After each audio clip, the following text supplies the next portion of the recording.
మిథున రాశి మృగశిర నక్షత్రం 3, 4 పాదాలు, ఆరుద్ర నక్షత్రం 1, 2, 3, 4 పాదాలు, పునూసు నక్షత్రం 1, 2, 3 పాదాలు వేరసి మిథున రాశి. ఈ రాశిలో జన్మించిన జాతకులకి ఖచ్చితంగా 8వ స్థానంలో, అష్టమ స్థానంలోనే చంద్రగ్రహణం జరుగుతున్నది, పాక్షిక చంద్రగ్రహణం జరుగుతున్నది. పైగా ఆ పాక్షిక చంద్రగ్రహణం చంద్రుడి యొక్క స్వనక్షత్రమైనటువంటి శ్రవణ నక్షత్రంలో జరుగుతున్నది. ఇక్కడ పునూసు నక్షత్రం ఉన్నానుకోండి, ఈ పునూసు నక్షత్రానికి ఈ శ్రవణ నక్షత్రం కొంచెం వ్యతిరేకంగా ఉండేటువంటి తార కనుక ఈ మిథున రాశి జాతకులు ఏం చేయాలి?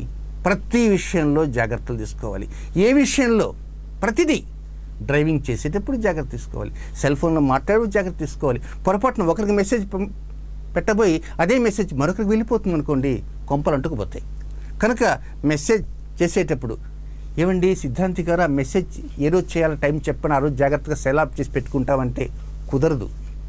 ఆగస్టు 7వ తేదీ 90 రోజుల పాటు సెల్ వాడకుండా ఉండగలరా? కష్టం. కానీ 90 రోజుల పాటు చాలా జాగ్రత్తలు తీసుకోవాలి. అంటే ఒక విషయాన్ని ఒక చోటు నుంచి మరొక చోటుకి పంపేటువంటి అంశాలలో పొరపాటు అనేది జరగడానికి అవకాశాలు ఉన్నాయి. ఒక్కోసారి ఒక అంశాన్ని ఒక కవర్లో పెట్టి ఒక పెద్ద ఆయనకి పంపబోయి మరొకరు పంపవచ్చు.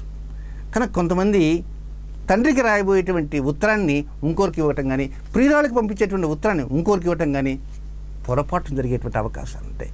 కనుక అలాగే డ్రైవింగ్ విషయాల్లో 2 వీలర్ కావచ్చు, 3 వీలర్ కావచ్చు, 4 వీలర్ కావచ్చు, రైల్లో ప్రయాణం కావచ్చు, విమానంలో ప్రయాణం కావచ్చు, ఎక్కడైనా ప్రయాణం చేసే సందర్భంలో మనసుని చాలా జాగ్రత్తగా కట్టుదిట్టం చేసుకుంటూ మనం ఎక్కడున్నాం, ఎవరితో మాట్లాడుతున్నాం అనేటువంటి అంశాల మీద ఎక్కువగా దృష్టి ఉంచాలి తప్ప ఏదో ఊహాలోకంలో తేలిపోకూడదు.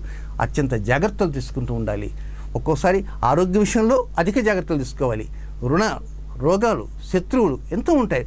అనారోగ్యం వచ్చిందనుకోండి, డాక్టర్ దగ్గరికి వెళ్ళాలి, అదేం చేస్తుంది అని అనుకోకూడదు. ప్రతి విషయంలో అప్రమత్తత అనేది అవసరమని ఈ మిథున రాశి జాతకులు గమనించాలి. మరి ఆగస్టు 7 నుంచి 90 రోజుల పాటు ఇలాంటి జాగ్రత్తలు ఒకవేళ తీసుకోలేకపోతే ఏదైనా చిన్నపాటి సమస్య వస్తుందేమోనే అనేటువంటి లోపల ఆలోచన కూడా ఉండే అవకాశం ఉంది. కనుక చిట్ట చివరిలో చెప్పేటువంటి పరిహారం ఉంది కనుక ఆ పరిహారాన్ని పాటించిన ప్రయత్నం చేయండి. చక్కటి సానుకూలమైన పరిస్థితులు వస్తాయి.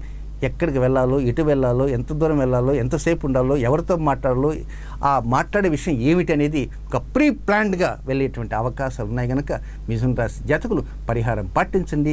ఆ తర్వాత ఆనందంగా, ఉల్లాసంగా, ఉత్సాహంగా ఉండడానికి ప్రయత్నం చేయండి.